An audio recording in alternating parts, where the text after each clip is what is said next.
Que la paix du Seigneur soit avec vous. Dorénavant, je vais toujours commencer par proclamer la parole de Dieu. Nous allons proclamer ensemble, alors que vous allez suivre la vidéo, cette écriture. Jean chapitre 15, à partir du verset 21. Celui qui m'aime vraiment, c'est celui qui retient mes commandements. Celui qui m'aime vraiment, c'est celui qui retient mes commandements et les applique. Amen. Mon Père aimera celui qui m'aime. C'est merveilleux ça. Mon Père aimera celui qui m'aime.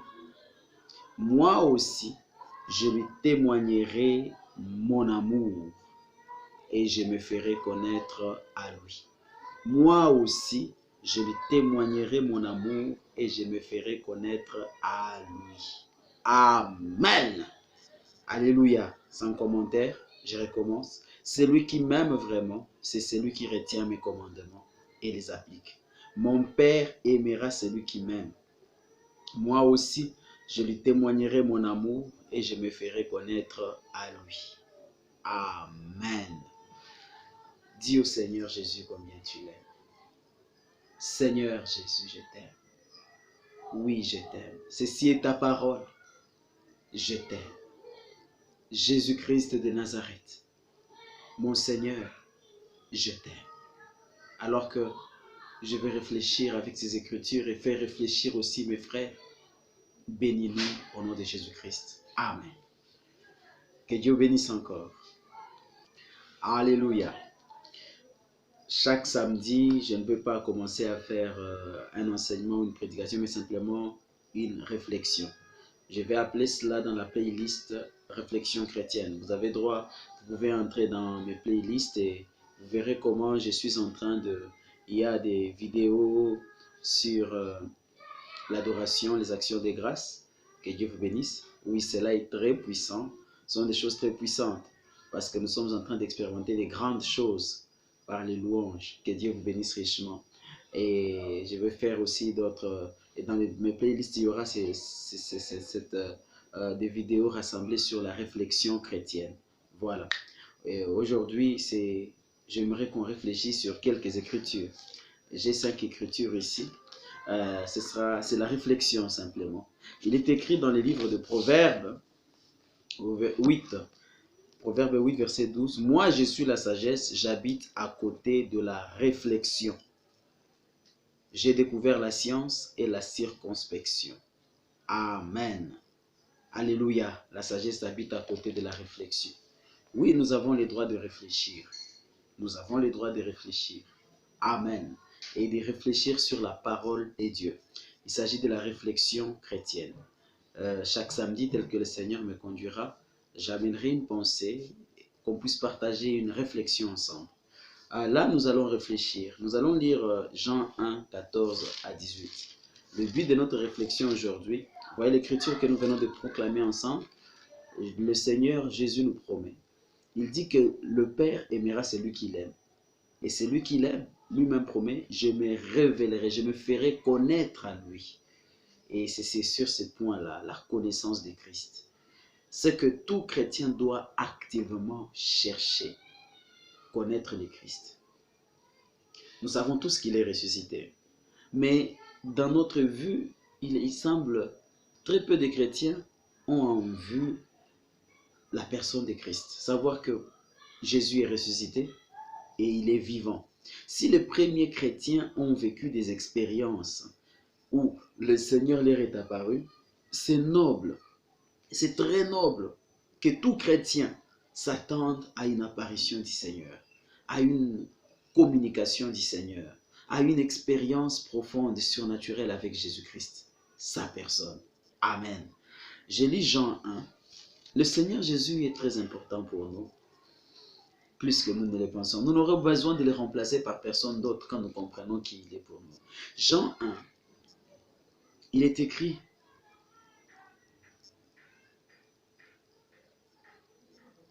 à partir du verset 14. Celui qui est la parole est devenu homme et il a vécu parmi nous. Nous avons contemplé sa gloire. Nous sommes appelés à contempler sa gloire. La gloire du Fils unique envoyé par son Père, plénitude des grâces et des vérités. La réflexion c'est, est-ce que tu as déjà expérimenté cette plénitude des grâces? La réflexion c'est, moi aussi je suis inclus. Est-ce que j'ai déjà expérimenté cette plénitude des grâces? Je vous dirai non. Alors, voilà pourquoi je cherche à les connaître. Je suis en train de réfléchir là-dessus. Ces quelques versets vont nous faire réfléchir, afin de travailler sur notre vie chrétienne. La majorité dans le christianisme vit une vie superficielle. Je crois en Jésus. C'est tout. Non, ça ne suffit pas. Nous devons connaître sa personne. Chercher à connaître sa personne. Amen. Chercher à connaître sa personne. Pas seulement les Écritures qui parlent de lui, mais sa personne. Parce que les apôtres prêchaient la personne de Jésus-Christ. Écoutez, Jean, son témoin, a proclamé publiquement, « Voici celui dont je vous ai parlé, lorsque j'ai dit, celui qui vient après moi m'a précédé, car il existait déjà avant moi. » Nous avons tous été comblés de ses richesses.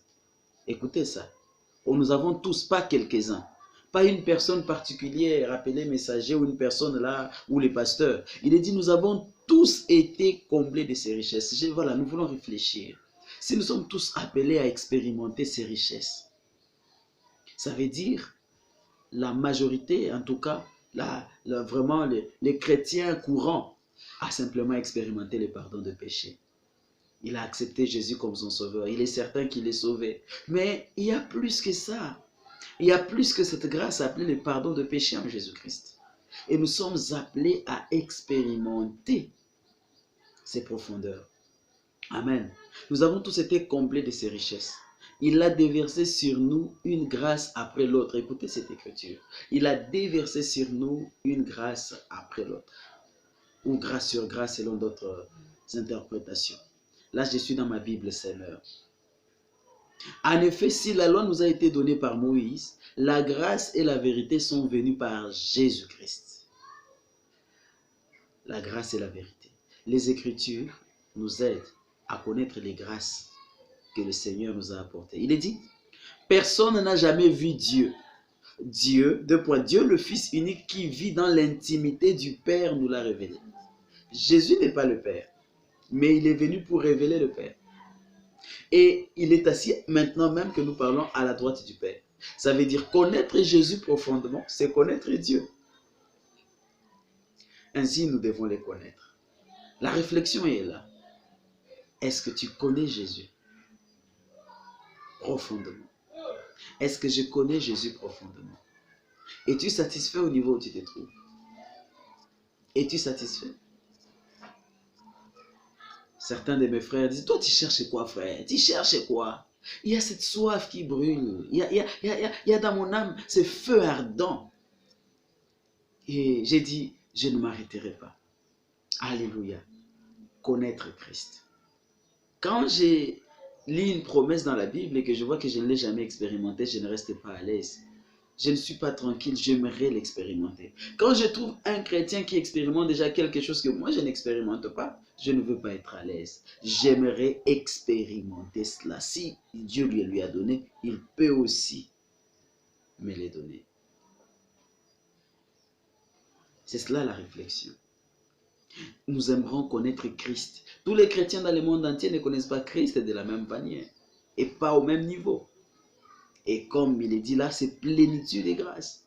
Sincèrement parlant, même Paul, il dit que je continue à courir. Parce qu'il s'agit de le connaître dans sa profondeur, dans sa largeur, dans sa hauteur, dans sa longueur. Je vous assure, il est difficile de sonder, de terminer.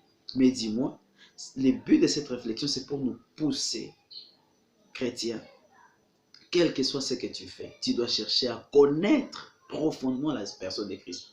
Et vous n'allez pas les connaître par la lecture seulement. Ça veut dire que vous devez avoir des temps d'intimité où vous invoquez le Père, où vous entrez dans la présence de Dieu, des temps de louange et d'intercession autour des promesses divines. Cherchant à connaître Christ plus profondément. Amen. Nous devons chercher à les connaître. Amen. Parce qu'il est dit qu'il a déversé sur nous une grâce après une autre. Donc Christ veut déverser sur toi Une nouvelle grâce que tu n'as pas encore expérimentée. Tu as expérimenté le pardon des péchés, amen. Mais de la même façon qu'on expérimente le pardon des péchés, il permet à un chrétien de pécher et de réparer. Par exemple, c'est depuis 2020 que j'ai commencé à expérimenter la grâce de la santé divine, la guérison. J'avais fait, avant de tomber malade, 2 ans sans plus prendre de médecine, de médicaments. Ça veut dire que je prenais la parole de Dieu comme ma médecine. Mais je suis tombé subitement malade parce que quand la faiblesse est venue sur moi, je me suis abandonné. Et Satan a dit, je récupère le temps perdu, entre guillemets. C'est comme ça qu'il m'avait asséné un coup terrible, mes frères. Et j'avais lâché, j'étais prêt à mourir. J'avais accepté la mort, en fait. Alors quand j'ai pensé où, j'ai dit à ma femme qu'on m'amène à l'hôpital. En fait, je voulais lui éviter des problèmes. À l'hôpital, en fait, je savais que je devais mourir. Alors je me demandais, je ne voulais pas mourir à la maison. Sinon, ça aurait été peut-être un problème pour elle. Alors, mais dis-moi, la grâce de Dieu a fait que le Seigneur n'a pas accepté que je parte. Il ne l'a pas permis. Et pendant ce temps où je me suis abandonné, Satan m'a asséné des coups terribles. Mais le Seigneur m'a ramené. Depuis que je suis revenu, par la grâce de Dieu, j'ai repris parce que je savais déjà comment marcher sans prendre de médicaments. Je sais comment marcher de cette manière-là. Parce que je l'ai apprise dans la parole de Dieu. Cette grâce de la guérison m'a été révélée. Et je ne peux pas la renier. Alors je suis revenu dans la maison entière. Et encore une fois, la grâce du Seigneur continue à couler. Parce que cette grâce est là. Je l'ai déjà expérimentée totalement comme la grâce du pardon de péché. Je l'ai expérimentée. Oui, il m'est arrivé, il peut arriver, il peut m'arriver encore de commettre une faute, de pécher. Tout ce que j'ai à faire, c'est de reconnaître que Jésus a déjà porté mes péchés à la croix. Il est mort pour tous mes péchés. Il est mort avant que je ne naisse. Il est mort déjà pour tous mes péchés que je commettrais. Tout ce que j'ai à faire, c'est me relever. Alléluia. Tout ce que tu as à faire, c'est te relever, mon frère. Mais il y a plus de grâce que le pardon de péché. Il y a plus de grâce. Et il faut chercher à connaître. Et une grâce après une autre. La grâce de la guérison ne m'a pas quitté parce qu'elle est là. Et quand je suis encore revenu à la maison, nous sommes encore en train de vivre là-dedans, expérimentant des guérisons simplement et continuellement. Je remercie le Seigneur. Mais sinon, il fallait visser un petit point et je l'ai vissé par la grâce du Seigneur. Je crois que c'est la volonté de Dieu qu'un chrétien vive sans médecine. Qu'il vive rien qu'avec la parole de Dieu. On aura des enseignements sur la guérison. Je vais faire une autre playlist sur l'école de la guérison. Sinon, parce que c'est ce que j'avais commencé chaque semaine. En effet, la pensée sur la guérison ne doit plus être frivole, superficielle, elle doit être profonde.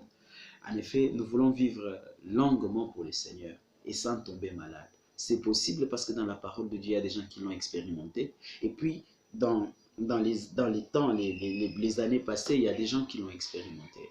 En lisant les contemporains de William Branham, j'ai découvert beaucoup d'hommes. Kenneth Hagin, c'est un homme qui vivait dans la guérison, dans la santé divine. Il est mort sans tomber malade, il est mort, il est parti. Tommy Osborne est parti dans son sommeil, sans tomber malade, en 90 quelques années. Il y a beaucoup de frères. Charles Capps, j'ai découvert beaucoup de frères. Joel Austin, beaucoup de frères qui vivent là-dedans. La femme de Joel Austin, c'est Dodie Austin, qui est encore vivante là. Elle a 86 ans. Elle a demandé au Seigneur de ne pas partir avant ses 96 ans. Et ce serait qu'elle dorme et qu'elle parte sans tomber malade. Ce sont des vérités que nous n'avions pas dans le message de William Branham, mais que nous découvrons. Il est étonnant. Au fait, William Branham n'avait qu'un don de guérison. Il n'a pas sondé en profondeur la parole de Dieu concernant la guérison divine. S'il l'aurait sondé, il l'aurait découvert, il l'aurait prêché. Mais parce qu'il n'a pas apporté cela, ainsi ceux qui le suivent, ceux qui sont dans son message, ils trouvent la maladie comme quelque chose de normal, aller à l'hôpital comme quelque chose de normal. Mais à vrai dire, dans la parole de Dieu, nous viendrons parler là-dessus. Il y a toute une grâce. C'est possible de vivre sans tomber malade. C'est possible de vivre sans s'inquiéter, sans un rhume, sans une toux, sans rien. C'est possible. Moïse a vécu comme cela. Les gens dans l'Ancien Testament ont vécu comme cela. Dans le Nouveau Testament aussi. Et je crois que c'est possible par la foi, car tout est possible à celui qui croit. Voilà pourquoi je suis en train d'apporter cette... Nous voulons connaître Christ profondément. Nous voulons le connaître tel qu'il est. Amen. La troisième écriture, c'est dans Philippiens. Paul a cherché à connaître Christ. il a cherché à les connaître. Écoutez Philippiens 3, versets 8 à 12. Philippiens 3, versets 8 à 12. Connaître Christ, les connaître. Amen. Ou plutôt 2 Pierre d'abord, la deuxième écriture. Je n'ai pas lu la deuxième. 2 Pierre 3. Il s'agit de connaître la personne de Jésus. Pierre dit au verset 18, au contraire, progressez sans cesse dans la grâce.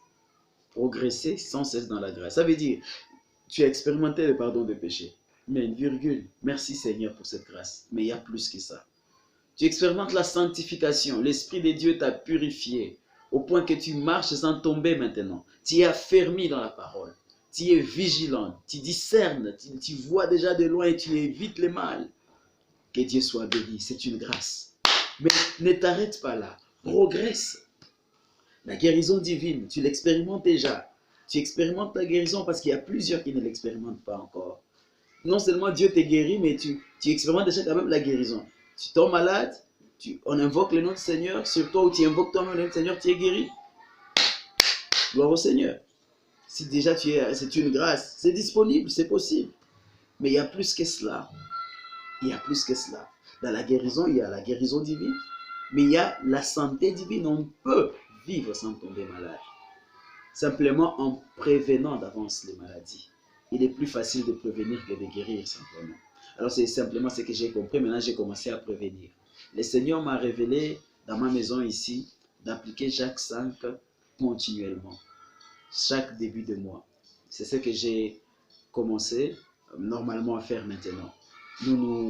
Jacques 5 nous dit que si quelqu'un parmi vous est malade, que l'appelle les anciens, que le oint d'huile au nom du Seigneur et la prière de la foi guérira le malade. C'est la parole de Dieu. Alors, l'huile ne guérit pas, c'est la prière de la foi. Mais il y a usage d'huile là-dedans. Alors que j'étais en train de prier dernièrement, je me demandais quoi faire. En effet, il m'a été révélé dans mon cœur simplement. Dans la maison, tout comme aussi je vais commencer aussi avec la Sainte Seine. Au temps des apôtres, la Sainte Seine ne se prenait pas. D'abord, ils n'avaient pas de tabernacle. Et puis, c'était dans la maison. Je crois que normalement, chaque chrétien peut, dans sa maison, prendre la Sainte Seine. Il y a la guérison dans la Sainte Seine. D'un moment à l'autre, sincèrement parlant, je vais commencer aussi cela incessamment. Mais il y a un point. Il y a l'onction d'huile. Jacques 5, c'est onction d'huile.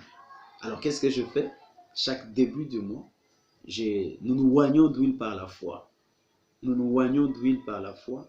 J'ai toute ma maison, moi, ma femme et mes enfants, déclarant l'onction de la guérison sur vous. Pas cette huile-là, mais l'onction spirituelle. L'huile n'est qu'un type, ce n'est qu'un symbole. Nous l'avons fait dans le mois de juillet et puis dans tout le mois d'août. J'ai remarqué que Satan vient essayant de tenter l'enfant, mais dès que j'ai dit l'onction de la guérison dans cette maison, Satan prend tes affaires et part et il obéit et il est parti. Au fait, il faut quelque chose. Votre foi doit s'attacher quelque part simplement. Tout est possible à celui qui croit. Nous voulons ressembler à Jésus de plus en plus. Alléluia. Les connaître. Nous voulons connaître ses grâces. Voilà, quand on parle de connaître Jésus, c'est connaître ce qu'il nous a apporté, mes bien-aimés. Connaître Jésus, c'est premièrement le pardon des péchés. Amen. Connaître Jésus, c'est après le pardon des péchés, là où il y a le pardon, il y a la guérison. La guérison et le pardon marchent de pair. Quand Jésus était sur terre, il a clairement manifesté. Amen, amen. Connaître Jésus, c'est être rempli du Saint-Esprit, le baptême dans le Saint-Esprit. Quand j'ai lu dans la Bible que les apôtres, en recevant le Saint-Esprit, ont parlé en langue, je me suis dit, je ne me donne pas de repos. Je vais expérimenter cela. J'ai fait 16 ans sans expérimenter cela, parce que dans le message où moi j'étais, le parler en langue a été prohibé comme évidence initiale. Mais quand j'ai découvert que dans la Bible, c'est comme cela, je me suis humilié et je me suis mis à rechercher cela activement. Le mois de février de cette année, j'avais dit au Seigneur, ce mois ne se termine pas, je dois l'expérimenter. Et la grâce du Seigneur a été sur moi. Le 23 février, à 1h du matin, la grâce du Seigneur a été sur moi. Pendant 50 minutes, j'ai été rempli du Saint-Esprit et j'ai expérimenté. Et cette puissance était restée sur moi presque toute la journée qui avait suivi. Oh, c'était glorieux. Que Dieu vous bénisse richement. Et cette glorieuse puissance, depuis lors, dans ma bouche, je l'expérimente simplement. Oui, le parler en langue nous aide à... C'est un don qui nous aide à être remplis continuellement d'ailleurs. Il faut prier en esprit continuellement. Oui, c'est un don qui active la foi. C'est un don merveilleux. C'est une grâce merveilleuse. C'est appelé le don du Saint-Esprit. On aura à faire des vidéos là-dessus. Il est dit de croître dans la grâce. Maintenant, après la lueur du parler, j'ai expérimenté ces parler en langue. Mais la virgule, ce n'est que l'ouverture à d'autres choses. Il y a beaucoup de grâce dans la parole de Dieu. Voilà pourquoi les chrétiens doivent sonder sa vie. Et tout ce qu'ils trouvent comme promis, ils doivent chercher à l'expérimenter. Amen. Il dit, progresser sans cesse dans la grâce et dans la connaissance de notre Seigneur et Sauveur Jésus-Christ. La connaissance. Connaître Jésus. Progresser dans la connaissance. En effet, en lui se trouve la plénitude divine dans son corps. Connaître Jésus, c'est chercher à connaître cette plénitude. Et on ne peut pas l'étancher, on ne peut pas plutôt terminer. On ne peut pas terminer, mes frères. On ne peut pas terminer, c'est un peu comme, oui là je vais dire ce que j'avais déjà autrefois, c'est un peu comme le poisson dans l'eau de l'océan. Il ne peut pas terminer, c'est une quantité interminable, inconsidérable. Et imaginez-vous en étant en Jésus, nous avons accès à cette plénitude. Et nous devons chercher à connaître Jésus-Christ en profondeur.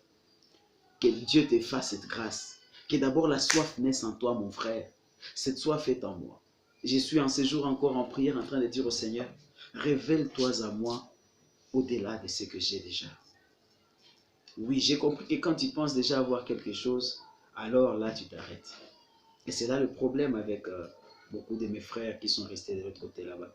Il faut mettre une virgule et chaque jour continuer à rechercher activement, en profondeur, à connaître le Seigneur. Amen. Amen. Il dit, à lui soit la gloire dès maintenant et pour l'éternité. Amen. La troisième écriture, c'est Philippiens 3, 8 à 12. C'est Paul maintenant. Paul. Premièrement, c'est Galates 2, 20.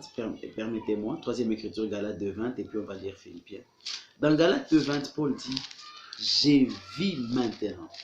Ma vie maintenant, comment je l'amène? Comment l'amener en tant qu'homme? Autrefois, il avait la foi dans le prophète Moïse. Moi aussi, ma vie était dans un prophète. On l'avait élevé tellement, parce que selon lui, il disait qu'il est le plus grand prophète depuis Enoch à nos jours. Ainsi, notre foi, notre vie, ma vie était immergée dans cet homme-là. Dans toutes ces brochures, j'ai cherché, sillonné dans toutes les brochures, recherchant les secrets et tout.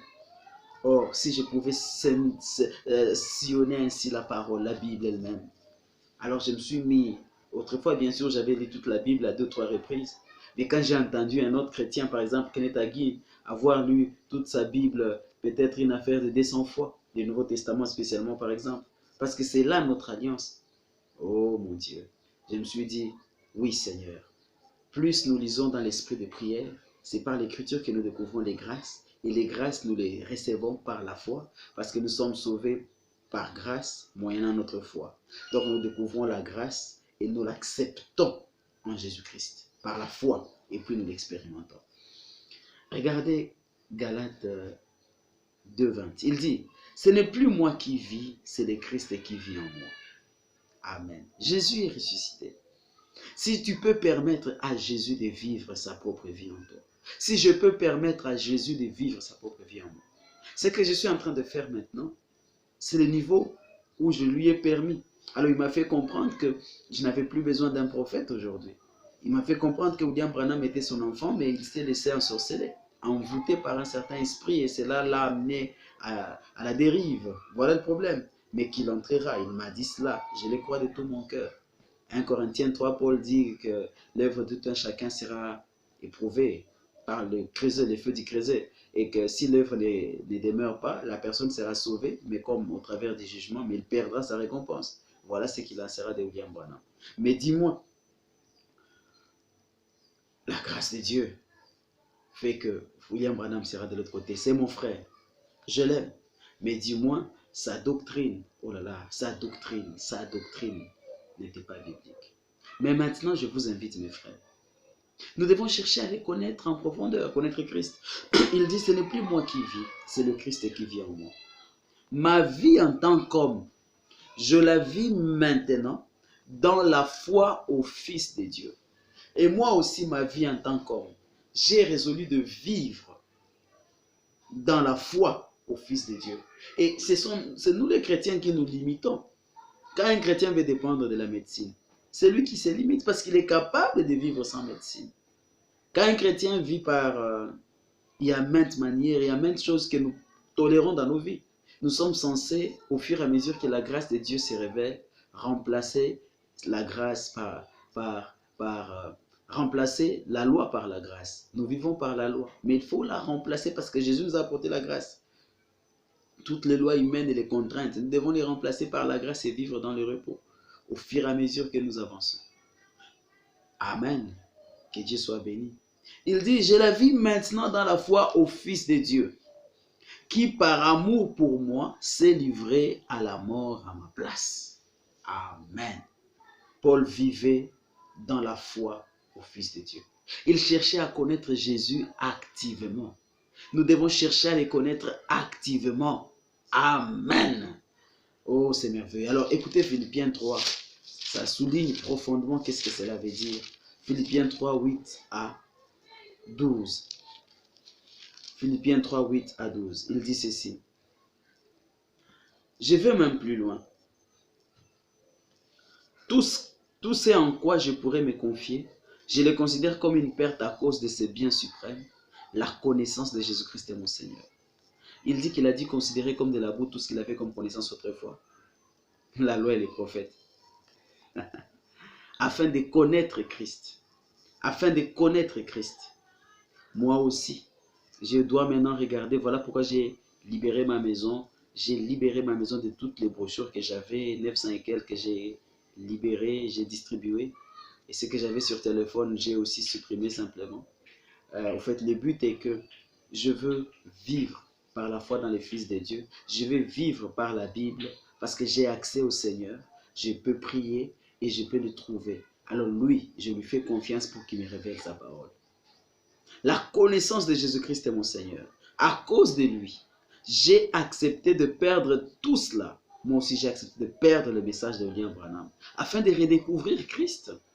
Voyez? Oui, je les considère comme bons à être mis au rebut afin de gagner le Christ. Saul, pharisien, et moi, branhamiste, un ancien branhamiste, j'ai dû considérer tout ce que j'avais comme connaissance. Et c'est la même chose que les autres frères doivent aussi faire. C'est la seule manière d'avancer, frère. Tant que tu restes attaché aux brochures quelque part là, tu ne sauras pas avancer. Parce que chaque fois, tu auras tendance à recourir à la vieille connaissance. Mais si tu peux te confier en Dieu, alléluia, oui, il y a de la connaissance. Dans le Saint-Esprit, oui, il y a de la connaissance. Certainement, il y a de la connaissance divine. Et Dieu la donne à qui s'humilie devant lui et qui lui demande cela. Il dit, pourquoi cela? Afin de gagner le Christ. Mon désir est d'être trouvé en lui. Non pas avec une justice que j'aurais moi-même acquise en obéissant à la loi, mais avec la justice qui vient de la foi en Christ et que Dieu accorde à ceux qui croient. C'est ainsi que je pourrai connaître le Christ, c'est-à-dire expérimenter la puissance de sa résurrection. Vous entendez quand Paul, que veut dire connaître le Christ? Expérimenter sa puissance de résurrection. Alléluia. Je veux expérimenter sa puissance de résurrection. Amen, amen, amen. Au-delà, gloire au Seigneur. Plus que ce que j'ai déjà expérimenté. Je viens à peine de commencer. Et avoir part à ses souffrances. Il y a aussi les lots de souffrance. En devenant semblable à lui, jusque dans sa mort. Je vais lui ressembler même jusque dans sa mort. Regardez comment Jésus est mort. Tête haute. Merci Seigneur. Afin de parvenir, quoi qu'il arrive, à la résurrection d'entre les morts. Je veux connaître Christ. Ne voudrais-tu pas aussi le connaître profondément que maintenant? Je vais t'inviter à faire avec moi cette prière. C'était une réflexion. Cherchons à connaître Christ profondément. Il y a des dimensions. Et même quand tu vas découvrir la nouvelle dimension, sache qu'il y a une autre. Et même quand tu auras découvert celle-là, sache qu'il y a une autre. Et nous devons aller sans cesse. Et tu auras terminé, tu n'auras même pas fini à découvrir tout ce qu'il est. En effet, parce qu'en lui se trouve la plénitude divine. Colossiens 2, je termine. 6 à 10. Colossiens 2. Peut-être vous vous direz, Paul était l'apôtre. Écoutez ces conseils. Ainsi, puisque vous avez reçu le Christ, Jésus le Seigneur, puisque vous l'avez reçu, puisque je l'ai reçu. Comportez-vous comme des gens unis à lui. Comment? Comment se comportent des gens qui croient en Christ? Écoutez, enracinez-vous en lui. Vous savez ce que veut dire l'enracinement? Un arbre, plus il s'enracine, alors il doit vraiment s'enraciner. Sa stabilité en dépend et même ce qu'il va produire. Amen. Enracinez-vous en lui.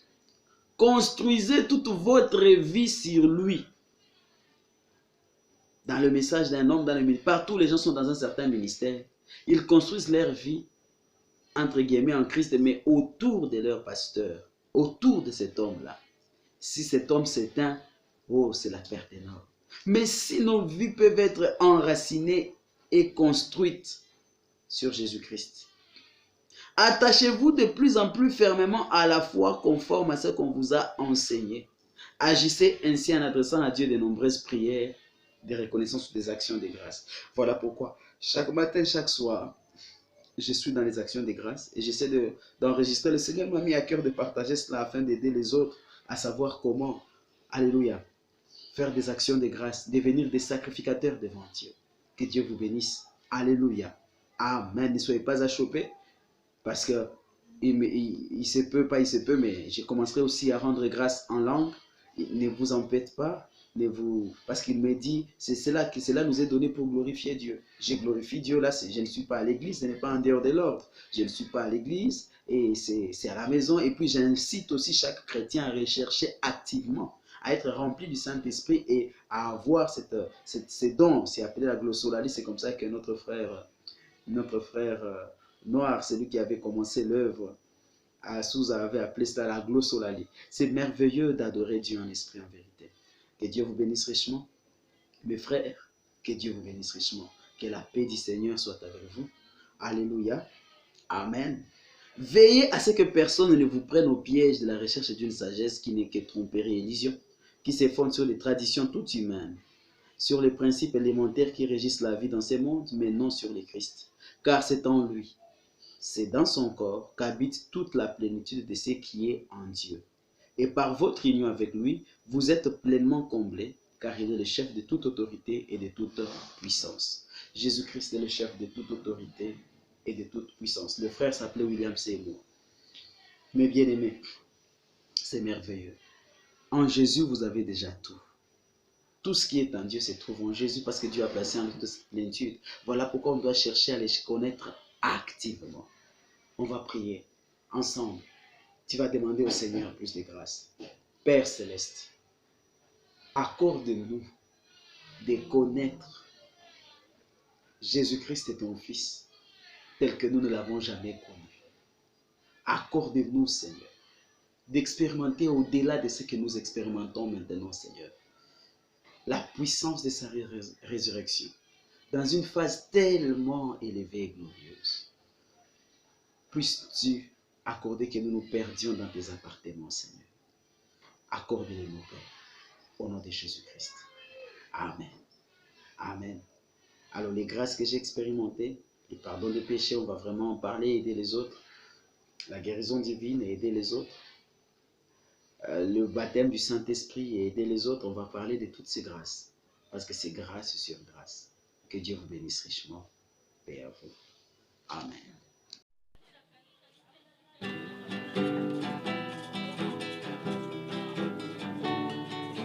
Quand Philippe trouva le Messie, il alla trouver son ami pour lui annoncer la grande nouvelle.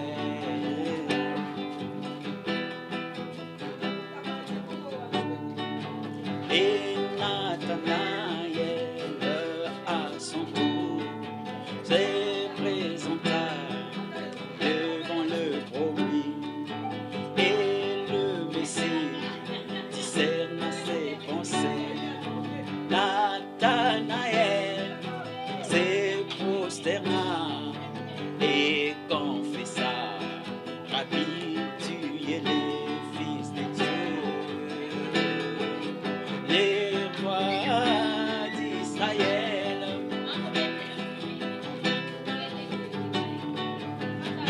l'avons trouvé, oui, le Messie. Nous l'avons trouvé, le promis. Nous l'avons trouvé, le thème central.